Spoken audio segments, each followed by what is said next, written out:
between two conflicting testimonies. Somebody is lying. Okay, this is from The View in 2017. Oh, this is great. I haven't watched this before. This is an original. We're talking about bullying before, but apparently the latest group who feels bullied are white people. 55% of them say they believe there is discrimination against white people in America. But when asked for specific examples, they couldn't quite say what they thought it was. So what do you think white people are worried about in terms of being discriminated against? I'm very confused by it. I'm not asking you. What are you asking? The white girls. I'm just, well, yeah. We happen to have three, so I thought maybe y'all would have some insight. Well, you know, ever since Lincoln freed all those white people, oh no, sorry. I think that they're blaming the fact that maybe they don't have a good income or their life has not treated them well. They're blaming it on discrimination, but it might be about something else. It might. Oh, no. Don't pass over that shit. Don't pass over the class shit. That's a big deal. If people's material lives were better, they would let some of this racist shit slide. Some people, when their life is shitty, that's literally all they have. It's like, well, my life sucks, but at least I'm not a freaking Negro. You know what I mean? Like, these rich people, they don't get it. They don't get that, bro. Like, living paycheck to paycheck's a motherfucker, and that shit don't matter if you're white or black. It just don't. And if you're white and you live in paycheck to paycheck, you know, and you're struggling, it's gonna lead to like not good things. Like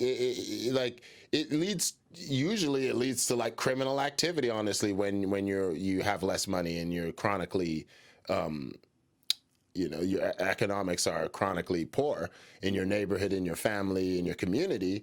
It lends you to more criminal activity. Number one, it lends you to more like just gang negative activity all around. So in terms of like that point that Joy Behar made, that's actually a good point, but they're gonna glaze over it. You know, you haven't had opportunities to go to college, or you're stuck in a rut, or you. Do you know what I'm saying? That's exactly what I'm saying.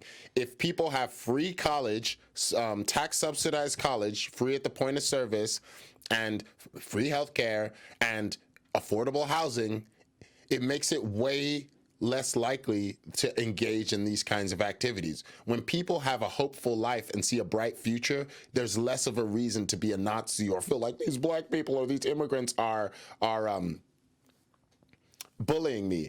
I mean, you know, we don't want to have to talk about the history of America, whatever, who cares? Like, right now, I care in general, but like, it's too deep. But that's a great point, Joy Behar made. Working in coal mining where the jobs are going out the window. And so it's easy, I guess, for people to blame something that they can look at or something like that. The other. But it's basically being a victim, and victimhood is not helpful. Yep, being a victim is what it is. Being a victim. Victimhood only is I'm blaming somebody else for my problem. But this particular thing has nothing to do with being white. When you walk, one more thing, when you walk into a bank, you will get a loan more easily if you are a white guy. Yeah. So, and by the way, the entire Congress, practically 100% of it is white. They are running the country. Mm-hmm. Yeah. The corporations are run by white men. Television is run by white guys. That's something I want to ask. So do you where's think that Oh, actually, television is run by the Jews.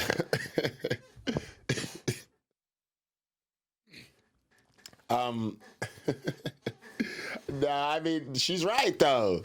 Like, everybody in position of power in America, come on now, most of everybody's white. The chief police of the head of the police of most departments, I'm sure the head of the police union, they put black people in positions of, like, visibility to make it look like it's not racist, but in the nuts and bolts of the people making the decisions in this country, I can't imagine the fantasy that you would live in to imagine that, like, somehow, like, black people or people of color are somehow controlling this shit. It's like, what it is they know they've stolen this land, and it's tenuous, and that's always going to be the case. And so they always have that thing in the pit of their stomach, knowing that what if one day these people did the same thing that has historically happened to them if they did that to us? I don't know. Well, my question is, do you think if you break it between men and women, that white women would say.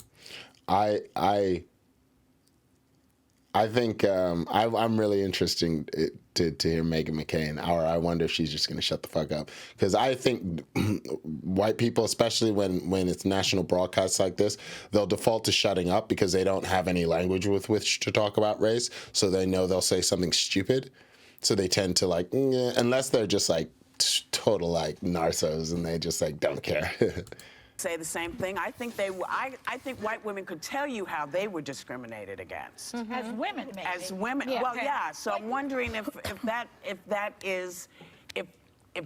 changes the equation at all. I think there is one group of people, and we were talking about this in the meeting, and it's more socioeconomic than race. Yeah. But there is a group of people that are many white, unemployed people that I think they're tired of being told they have privilege when they're like, I can't feed my family, I can't do anything, which is just a distinction in poverty versus people with money. But the other time is... Okay, that is a good point. You know what I mean? Like white people, they don't have the capacity to understand what people are saying when they say white privilege. They think it just means like white people can't be poor, or they disingenuously interpret it that so that they can kind of divert the conversation into victimhood again and be like, well, I was poor and let me talk about all the things that I didn't get in life. When it's like, yeah, but you are still better off than a black person with your same amount of money. You're still going to have more access to resources than they will. You're more likely to have some family member that has some property or something than if you're black. That's just the way it is. It's just how the history of this country has gone. Like there's no way of subverting that. Now, privileges come in all shapes and forms, and your skin tone is one of them. I mean, also, the education, the amount of money you have, what part of town you grew up in. Yes, those are also factors too. And some might be great enough to oversee the others, but in terms of just general outcomes in America, it's generally better to be white than it is to be a person of color.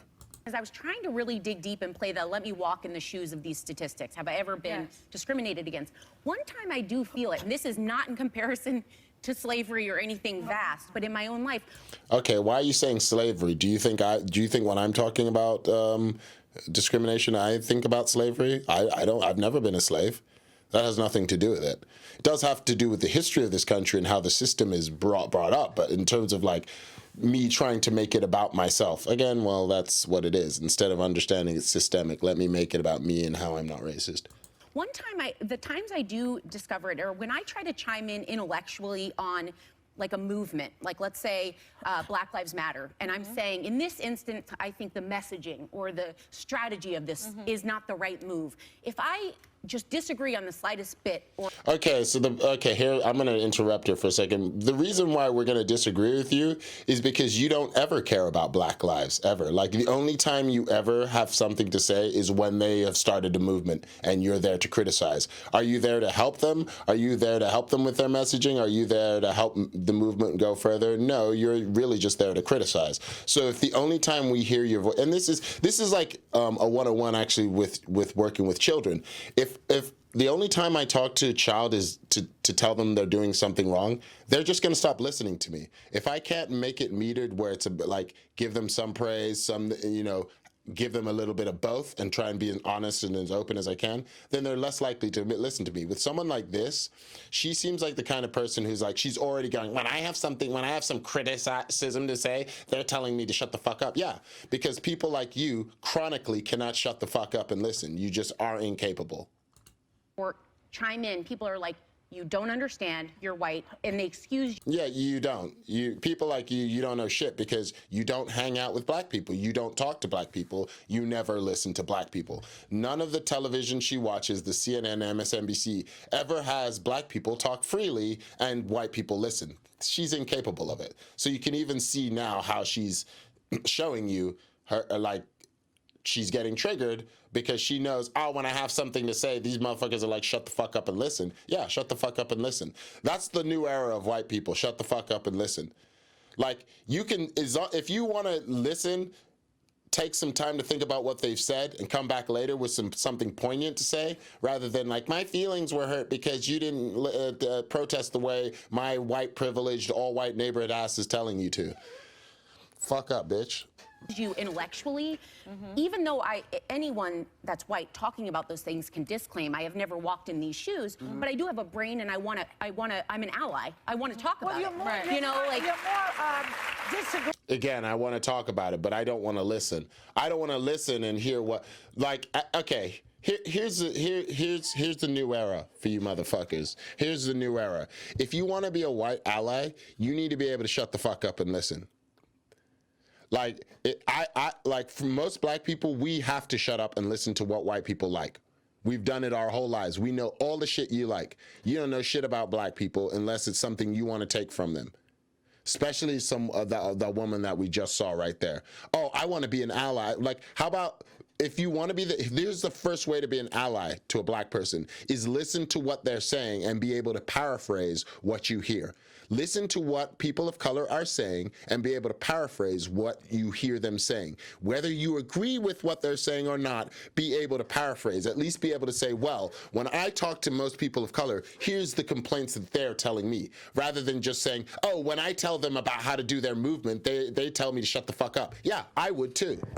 The fuck out of here. I don't even know what you have to say about the movement, but I don't want to hear it, because this is not when people are protesting, it's not the time for your white privileged liberal fenced off neighborhood ass to start telling people who are destitute what to do. You don't know what that desperation is like. You've never seen it.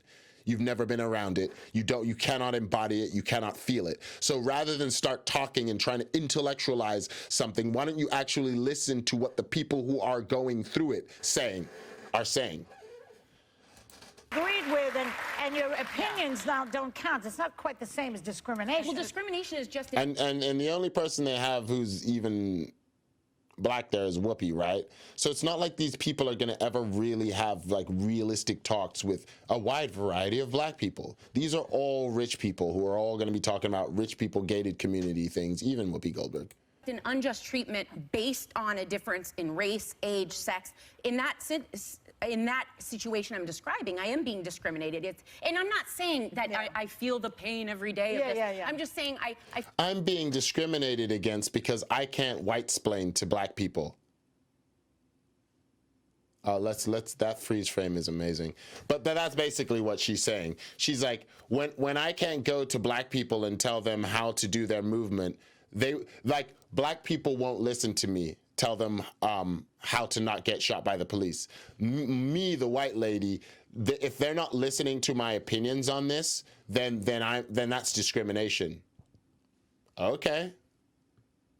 I mean, you literally have a television program. You're on national TV. Tell us how to do the movement. Why don't you tell us right now? I find it frustrating when I'm trying to join a conversation as an ally, and I can't critique. You're not an ally, though. You're literally not an ally. Who are you talking to? Who are you joining conversation? It's just this made-up situation. Ugh, I can't stand this. Anything because I'm white. But I think Chris Rock said it best. Even though he's a rich black man, the poorest white man would never trade places with Chris Rock, because being black in America, you are the most discriminated group in the country.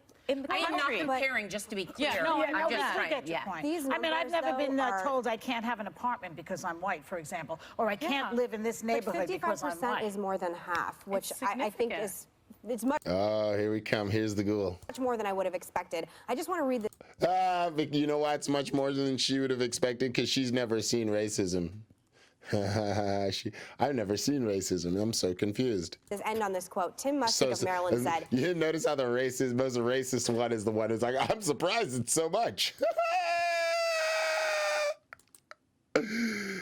Oh, Meghan McCain. She is special. Because I'm white, for example, or I can't live in this neighborhood.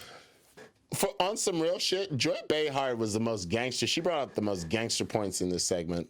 Shout out to her. This is 3 years ago, too. Which I think is it's much more than I would have expected. I just want to end on this quote. Tim Mustick of Maryland said, because you're white, you're automatically thrown into that group as being a bigot and a racist, and that somehow you're perceived yourself as being more superior to everybody else, which is ridiculous. This man is quoted on the record saying I this. understand that, but now maybe white folks will understand how we feel when people generalize about us. Yeah.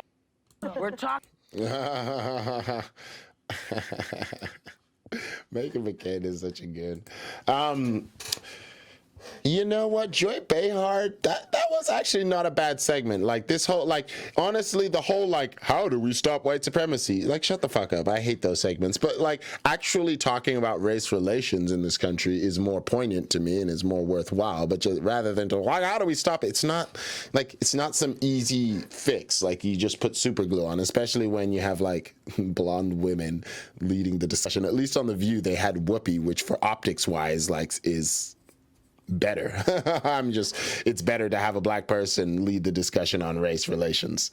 You know, like white people are too defensive. I'm not, it's not me. It's them over there. It's the MAGA people. It's like, no, it's all of us. Like, okay, like it's a system that we all play into. So how do we make that system better so it works for the average person? So this segment actually wasn't bad. I didn't mind this one. All right, good job, the View. Like, even though I'm like,